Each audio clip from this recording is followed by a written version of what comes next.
कच्ची झोपड़ियों में उसका बचपन और उसके सपने साथ साथ पलते रहे। अभावों में जीवन जीने वाली मां ने हमेशा उसका हौसला बढ़ाया। पिता यूं तो पत्थर की खदान में काम करते हैं, लेकिन नशे की लत ने परिवार के संघर्ष को और कठिन बना दिया। पारिवारिक परिस्थितियां 10वीं के बाद पढ़ाई छुड़वाने को विवश कर रही थी, लेकिन मां की उसे आगे पढ़ाने की जिद और समझदारी ने उसे बाहर पढ़ने भेजा। माता पिता से दूर होकर वह बाहर पढ़ने आया और मन लगाकर पढ़ाई की तथा अपने टीचर बनने के सपने को साकार करने की कोशिश करने लगा। आज वह पढ़ाई के साथ साथ अपने परिवार का खर्चा चलाने के लिए पार्ट टाइम बच्चों को पढ़ाता है और अपनी पढ़ाई भी करता है। यह वास्तविक कहानी है स्वरूप चारण की, जो जोधपुर के ओसिया के पास हरलाया गांव की एक ढाणी में रहने वाला विद्यार्थी है, जो जीवन की विपत्तियों का रुख मोड़ने का अथक प्रयास कर रहा है। यह उन लोगों के लिए एक प्रेरणा है जिनके पास हर सुविधा होने के बाद भी जीवन से शिकायतें रहती हैं।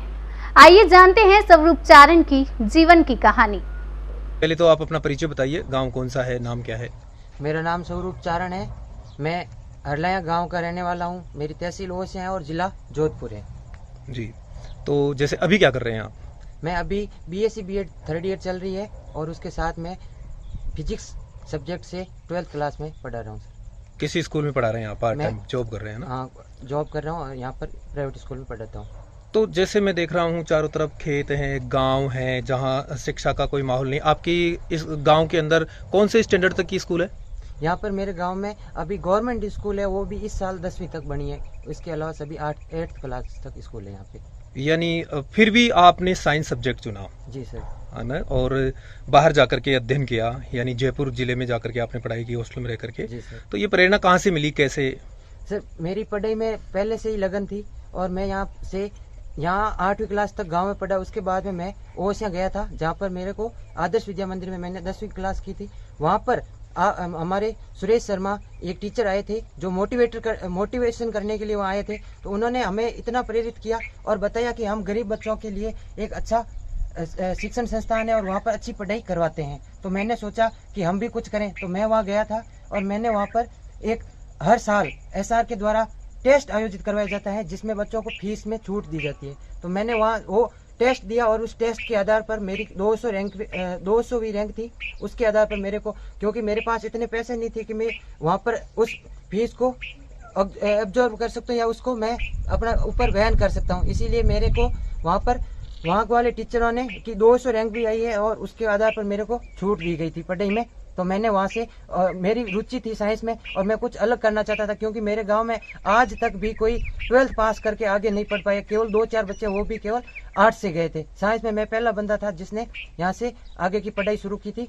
और मेरे को SR के स्कूल ने आज तक सबसे महत्वपूर्ण स्कूल कह सकते हैं आप। और वहाँ से मैंने वो 2 साल अपने सुनहरे कह सकते हैं भविष्य के साल थे, जिसमें मैंने साइंस की शिक्षा ग्रहण की। उसके आधार पर मैंने तो जैसे आपको कभी ये परिस्थितियों के हिसाब से कभी दिक्कतों का सामना करना पड़ा होगा, बहुत सारी दिक्कतें आई होगी। बहुत सारी दिक्कतों। तो जैसे आर्थिक तंगी कभी आई होगी, तो किस तरह से उसे मैनेज किया फिर आपने? आर्थिक तंगी आई तो मैंने खुद, जो मतलब पिताजी के साथ में, पिताजी खदान का काम करते थे, तो मैं खुद उनके साथ में जाता था और खदान का काम करवाता था उनके साथ।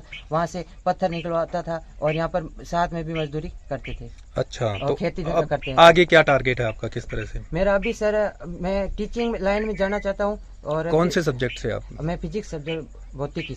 फिजिक्स आपका फेवरेट सब्जेक्ट हो गया जी। कैसे? तो फिजिक्स से तो डरते हैं बच्चे, फिर कैसे? फिजिक्स से सबको डर लगता है, लेकिन फिजिक्स को समझाने वाले टीचर होने चाहिए और उस की रुचि उत्पन्न करने वाले भी टीचर होने चाहिए। और मेरी रुचि योगानंद शर्मा सर ने इतनी रुचि बना दी कि मैं आज सोते जागते समय भी फिजिक्स में ही पढ़ता हूँ, फिजिक्स ही पढ़ता हूँ, क्योंकि मेरे को वही सब्जेक्ट अच्छी लगती है। योगानंद जी कौन? योगानंद शर्मा SR के एक जाने माने फिजिक्सियन है और फिजिक्स के टीचर है। अच्छा, तो उनकी वजह से आपका फिजिक्स में? उनकी वजह से मैं आज यहाँ पहुँचा हूँ। और मैं SR को धन्यवाद करना चाहता हूँ, जिन्होंने मेरे फीस में लगभग 60% की छूट के साथ में हॉस्टल और स्कूल फीस, जो आज के समय में हर कोई साइंस की फीस वहन नहीं करता, उसके आधार पर मेरे को केवल 50,000 सालाना फीस के आधार पर मेरे को पढ़ाया था। कई बार ऐसी परिस्थितियों से जूझते हुए बच्चे जो हैं वो निराश हो जाते हैं, उनके लिए क्या संदेश रहेगा आपका? मेरा उनके लिए यही संदेश है कि आप अपनी तकलीफों से मत डरो। आप उस इंसानों से मिलो जो आपके लिए अच्छा कर सकते हैं, या फिर आप खुद अपनी अंदर की जो प्रतिभा है उनको बाहर निखारने की कोशिश करो और अपना अंदर की जो भी भावना है उसको दिखाने की कोशिश करो। तो आपके अंदर, आपके आधार पर लोग भी आपसे मिलने की कोशिश करेंगे और आपको पढ़ाने की भी, आपके अंदर पढ़ने की जिज्ञासा होगी तो आपको पढ़ाने की भी हर संभव कोशिश होगी। नहीं, आप भी अभी भी ये 12th क्लास की किताबें पढ़ते हैं क्यों, मतलब? जी सर, जैसे क्योंकि मैं अभी आगे की तैयारी करना चाहता हूँ, एमएससी करना चाहता हूँ IIT जैम से। तो उसके लिए मेरे को, क्योंकि SRK के जो नोट्स है या फिर SRK के जो द्वारा दिए गए मॉडल पेपर है वो हर तरह से जो साइंस के आधार पर आप चाहे, मैंने 12th करने के बाद में फर्स्ट ईयर क्लास में मैंने किताबें नहीं पढ़ी थी, केवल 12th जो करके आया था उसके आधार पर मैंने 75% फर्स्ट ईयर में बनाए थे।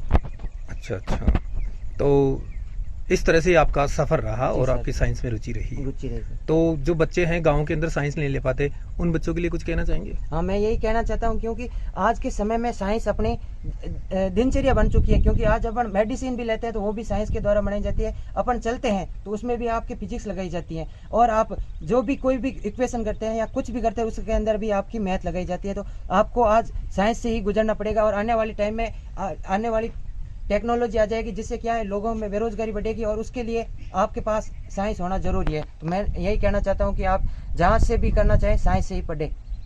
धन्यवाद जी। धन्यवाद।